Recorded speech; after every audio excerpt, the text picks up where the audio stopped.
What a pleasure to celebrate with all of you today, especially with so many happy occasions in the room.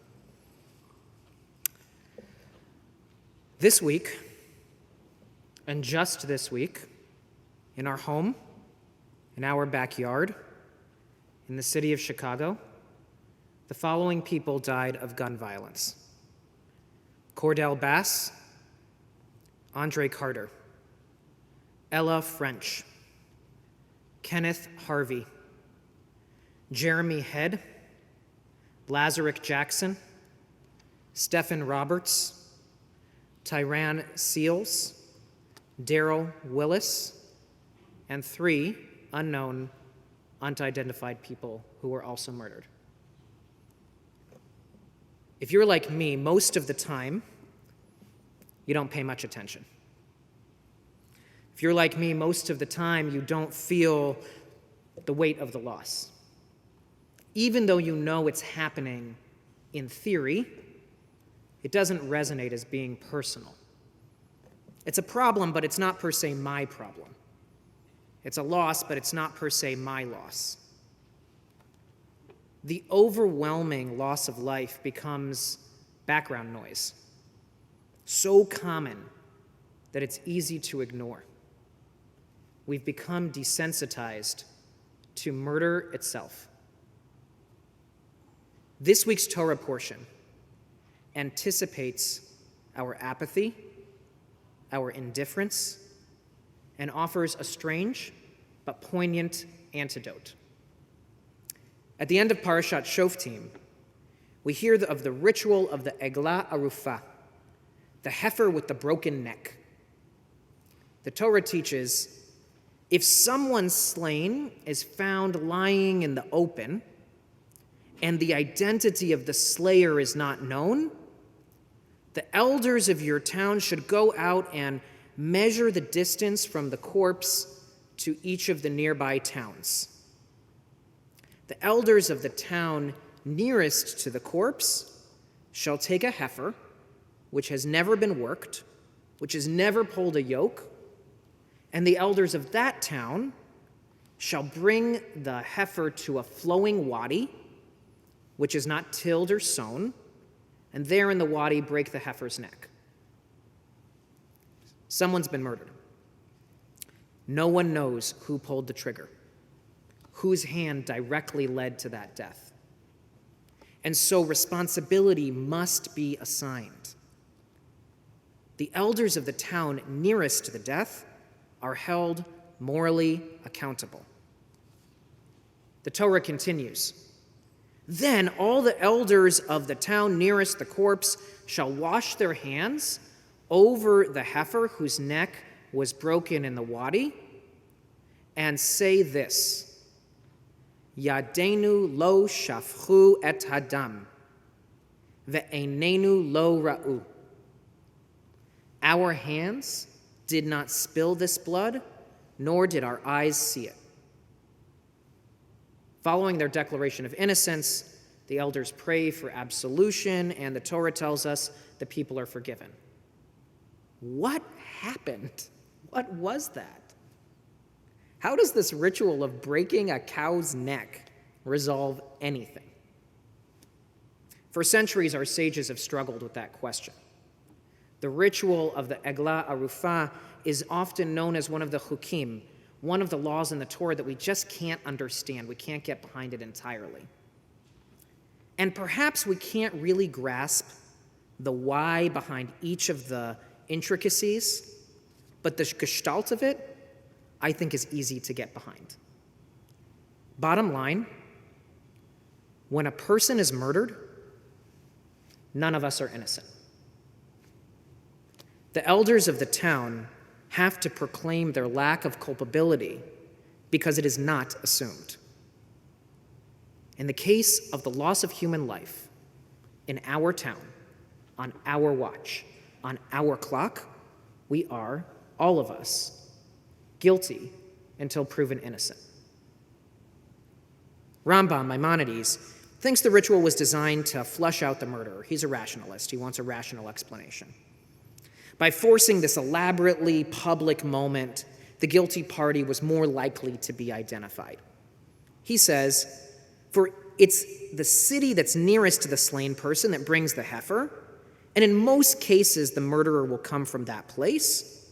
As a rule, the investigation, the procession of the elders, the measuring, the taking of the heifer makes people talk about it. And by making the event public, the murderer will be found out." Maybe Maimonides is right. The ritual is pragmatic. It makes it more likely to find the culpable party. But the vast majority of our sages disagree, and vehemently so. They argue that the ritual might not serve this end, since most of the time, the murderer would still go unknown. Rather, the Torah is talking about something deeper and more profound regarding collective responsibility. Abarvanel, a 15th century Portuguese sage, believed that the purpose of the Eglah Arufah was to combat indifference, to wake us up from our apathy. Nechama Leibovitz paraphrases and says, "The rite was designed to shock all the residents of the neighboring localities. We know too well that indifference prevails among people regarding the misery of others. Anyone hearing of a murder then or now might shake their head and go their own way, and the world would continue." The ritual is consciously grotesque. It's purposefully shocking. It's intentionally perplexing. The Eglah Arufah is designed to make sure that when we hear the names of the murdered on the news, on the radio, read them in the paper, on our apps, we pause. We pay attention. We feel pain, and we feel responsible. The calluses on our heart are meant to be broken down. Leibovitz ruminates on the idea that nature herself takes no notice of death or destruction. But Leibovitz proposes that this ritual separates us from animals. She teaches man himself is a part of nature, dust of the earth, and similarly, after seeing a corpse lying in the field, continues on his way, goes home to eat and drink, preoccupied with his own needs. But man is not completely animal. There breathes in him a divine spirit, and man is made in the image of God. For that reason, our Creator ordained the carrying out of this elaborate ritual with the participation of the elders and the priest. By this, all Israel would be made aware of what happened and would not pass over it and continue with our agenda when innocent blood cried heavenward. At the end of the day, how do we shake ourselves awake? As if a shofar were blaring in our ears so that we stop walking by the blood of innocence. In the Gemara, there's a debate about the Eglah Arufah. When the priests wash their hands and declare their innocence, who are they washing their hands of? The murderer or the murdered? The Mishnah explains that the elders say, "Our hands did not shed this blood."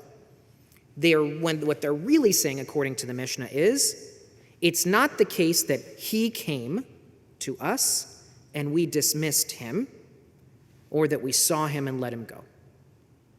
The elders are saying, not only did we ourselves not murder, and we didn't enable the murder.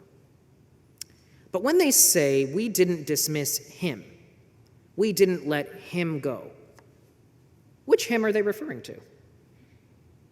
The sages of Eretz Yisrael believed that the issue was responsibility for the murderer. The elders are saying, we didn't know the murderer.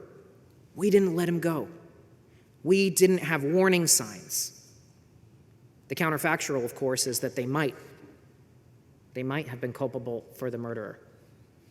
And so might we. If we, the collective we, enable the crime, can we really wash our hands? How did we as a society make it easy to cause harm? How did we as a society raise a killer? How did we make it simple to reach for a murder weapon? How did we ignore the signs?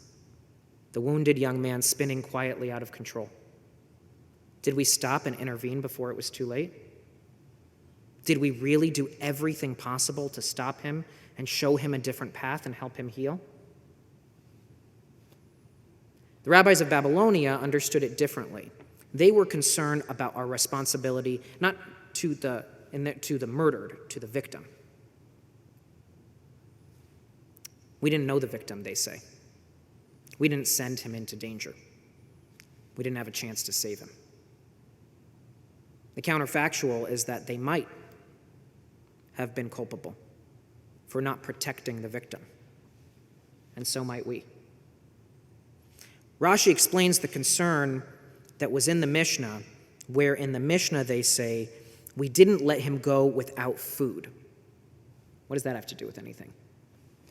Rashi says, he was not killed on account of our malfeasance, for without food, he might have become a highwayman and thus been killed. In other words, Rashi's saying, poverty is life-threatening.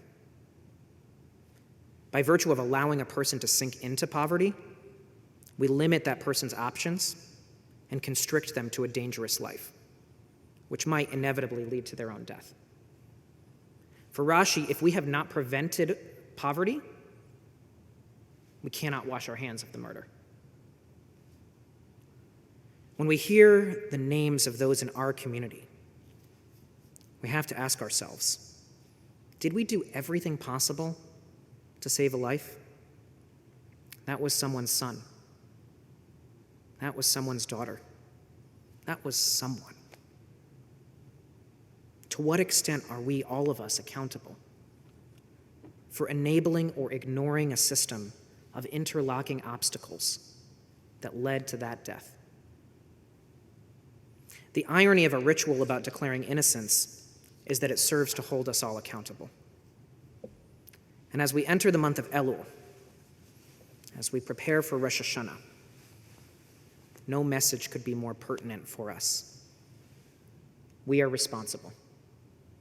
We are responsible for ourselves, for our families, for our city. We're responsible for each other. In Elul, the shofar sounds. You can hear it at morning minyan every day except Shabbat. It's telling us to wake up, to notice what we ignored, to take responsibility, to never walk by the pain of our neighbors, which should ring out in our ears as if it were a shofar blast. Let's walk into Elul together, choosing to keep our eyes open and our hearts exposed, if, and only if, we do so, this next year might just be brighter than the last. Shabbat Shalom, Chodesh Tov.